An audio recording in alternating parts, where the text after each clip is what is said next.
It's another beautiful Sunday afternoon. This is Robin Minds. Welcome. My name is Ebuka Obiuchendo. Thanks a lot for joining us.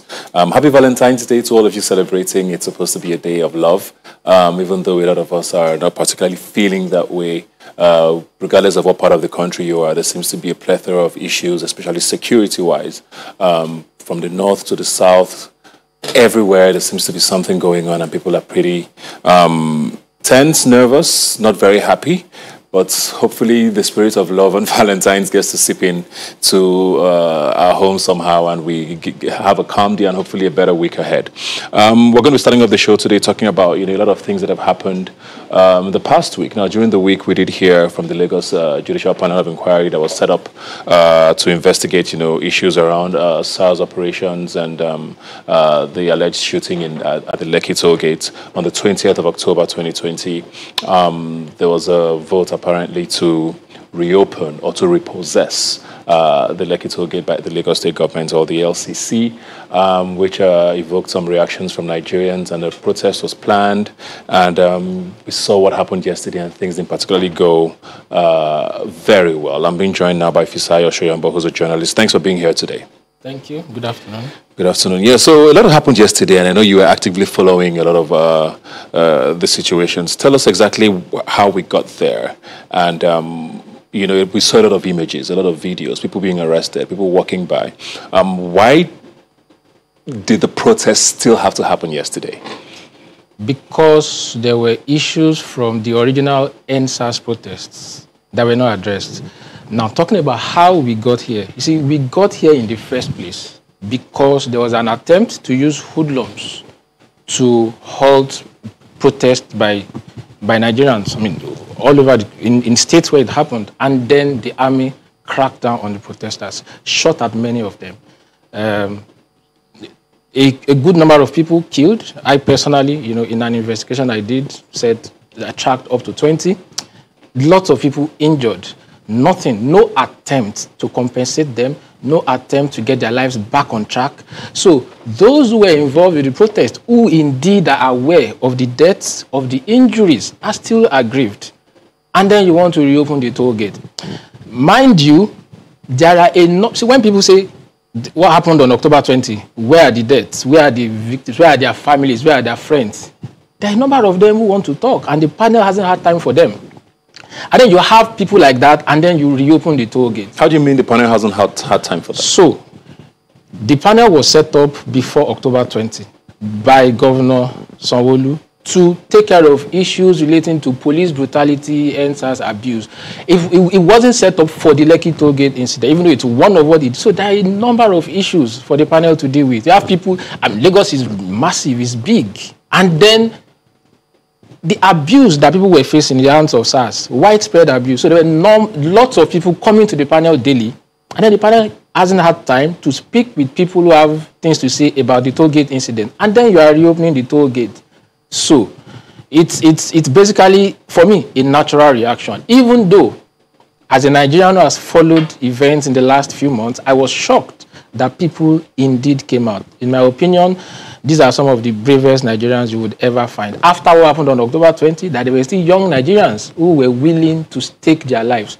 It shows that we've reached a point where the youth are finally woken up, and you can't keep pushing them to the back. So there's the argument, about the fact that as much as there's a freedom of gathering, freedom of speech and all of that, government also has the right to foresee danger and halt it. People have tried to draw parallels with what happened in the United States, when there were protests on the 6th of January, protesters stormed the Capitol building and tried to, there was a lot of, 5 people died eventually, and we saw what followed immediately. There was a lockdown of the capital city, Washington, D.C., and, protests and gatherings were completely, stopped. Why is that different here? Why can't that parallel be drawn here when on the 20th of October, and it's scenes across the country, like you've said, we saw death, we saw destruction, and government has said, okay, we don't want this to repeat again, and no protests can hold. Why can't that be the same thing? We should never have a parallel in that situation. The guys at Lekki toll gate, did they try to break into the National Assembly? Did they try to break into Aso Rock? Two completely different cases. Not a single NSAS protester who had any weapon. Those guys who went to Capitol, they broke in. Not one, or any weapon you saw on that protest, you need to ask the government how it happened. We saw videos in Abuja here. People in Porsche cars, coming out of Porsche cars, imagine with clubs, with sticks, with cutlasses. And they were in very nice cars. Who brought them? So no point for drawing parallel because one, these guys were not trying to break into, and they were in a public space protesting. None of them was armed. Not on October 20 or before, not yesterday.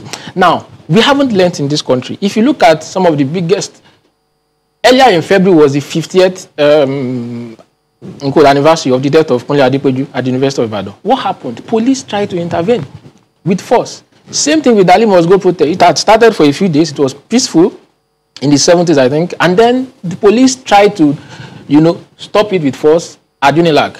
And then it spread to other schools. We have not still learned all these years. And it's a shock that the military hasn't learned. Those in charge of the use of force officially haven't learned that when you try to break up protesters with force, you don't quell it that way. They still come back. What the police needed to do yesterday was just stay and watch them. Look, these guys would shout and scream from morning to evening and get tired and go home. And nothing would happen. Yes. They arrested Domoyele Sowore on the eve of... How many people were at that protest? Even the revolutionary protest that it started in 2020. In places like Ondo, Ekiti, where you arrested, how many of them? Ondo did not have up to 100 protesters. What are you saying? What problem, what havoc were they going to wreak? The panel, as a matter of fact, should have known that it was going to be in bad taste to allow for the reopening of the toll gate. Why? Those who were heavily involved in the protest have said that members of the panel, like Rinu, who resigned, and the other guy who jointly signed the statement, I said the LCC has not cooperated with the panel in trying to unravel what went down at that toll gate. I've spoken with 1, 2, 3, 4, 5, 6 people who had tried to approach LCC before October 20 to say, we are doing candlelight, 8 p.m., 9 p.m. for people killed by SARS in the past. Can you please turn off the light? And they said, this light has never gone on.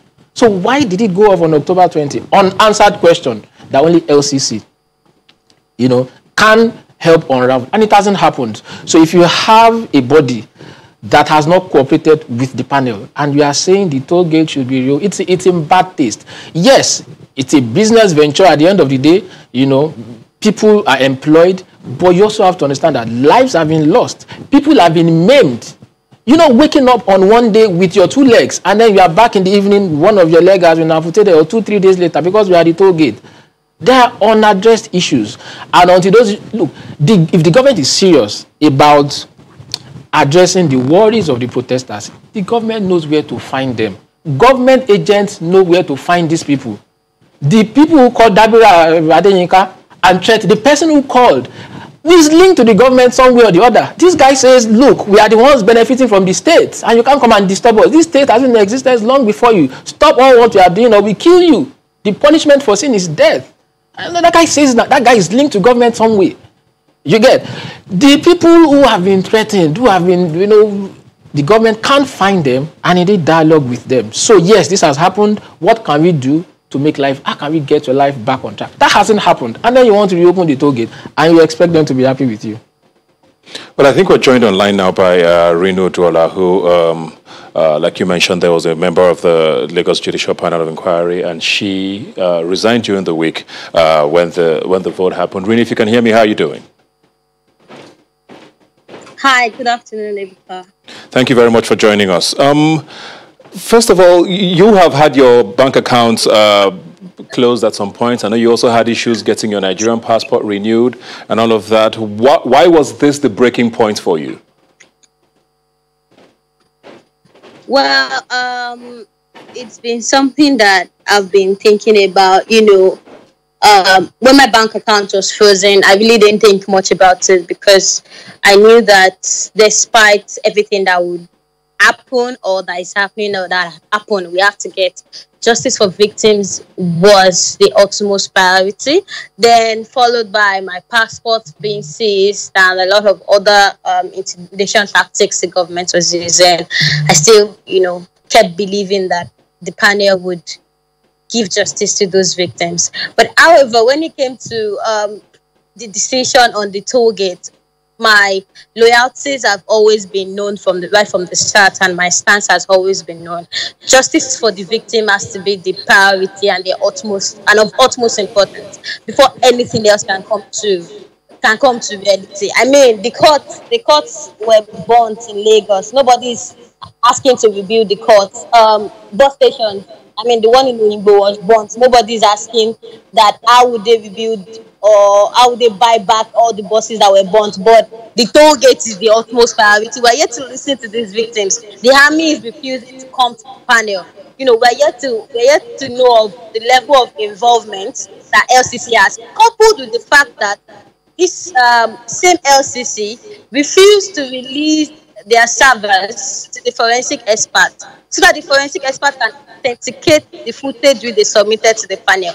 And the panel goes ahead to release the toll gate to them. I mean, it was just the height of it all for me. And I said, you know what, the government is only how to use us for affirmative actions. I don't think that they really, really intend to make this work, because I think for me, all they want to do is to just whitewash their image with the panel, make it look as if they are doing something, which is literally nothing to me. So that's why I said, you know what, I think this is not working for me. The panel is going to, one of the most important things is that the victims are given a space, they're given opportunity to hear their voices, to hear their complaints. But is the government really committed to the youth demand? And looking at what happened yesterday to the protesters at the Lekki toll gate, you would agree with me that I was entirely right. Okay, I want to ask a two-part question now. First of all, you've been on the panel for a couple of months now. Working with your fellow panelists, up until this point, did you feel like there was something that was going to be achieved with regards to, your other fellow panel members? There were 9 of you, 5 voted for the toll gate to be open, 4 others voted against. Up until the vote happened, did you feel a sense of a division on the panel? And secondly, there's been arguments about the fact that the youth needs to be represented on this panel. Now you've left. It seems like we're losing out even more. What's your take on that? The first question, I felt like we're on a course of social change, on a course of reformative social change, where victims get to heal. It's not only by paying people money or compensation that they get to heal. Some people just want an avenue where they tell the world what has happened to them, what they've passed through the hands of these police officers. They just want to let people know that they are also victims of the system. They've also been brutalized and harassed.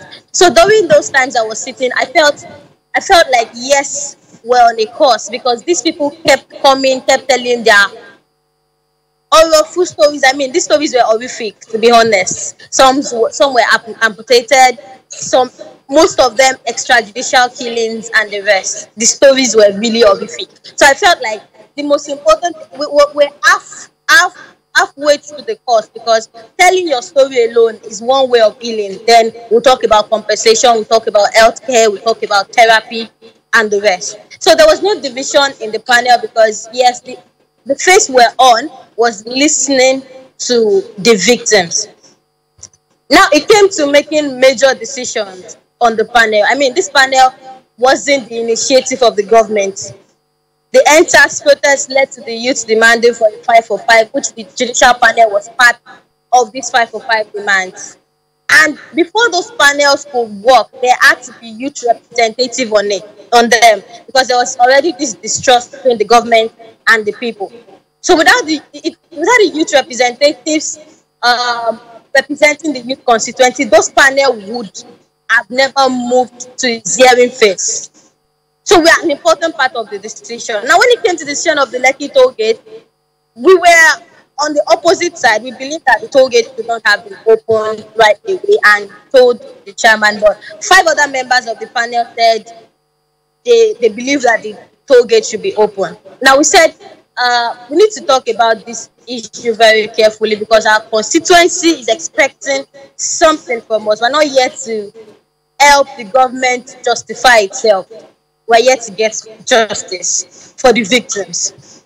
So we just found out, the rest of the panel members decided to go in and made the announcement without us, in the absence of the youth reps and civil society members. I mean, it literally turned to something else. Until that point, there was no division. We're working. So what happens to your position on the panel now? What happens to your seat on the panel?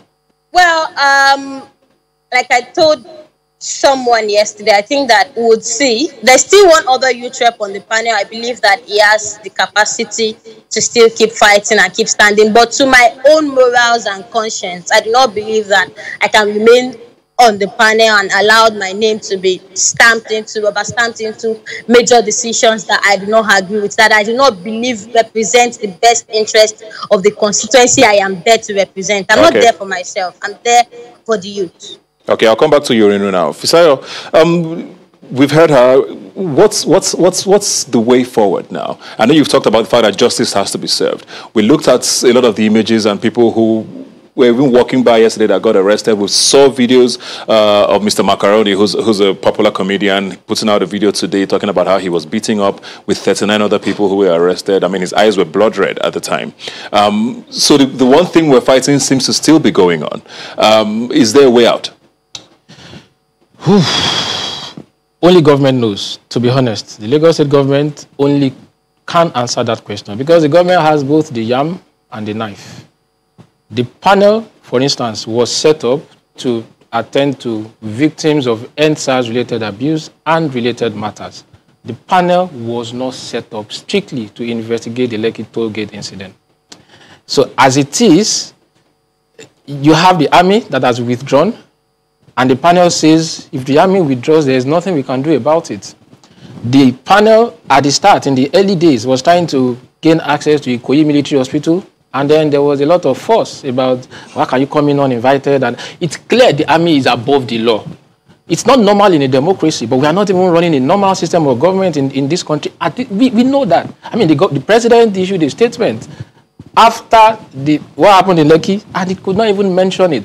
So a lot of things are wrong with the way we are set up at the moment. And only the government, indeed, can show that it is ready for progress. Yesterday was Occupy Lekki toll gate. Policemen came, arrested people unnecessarily, beat some of them up. At Ajedinji police station, a policeman slapped a lady and said, now be EndSARS, Abi. That still happened yesterday. Policemen, you saw the video of Mr. Macaroni, and they still had the effrontery to record that video because the police did.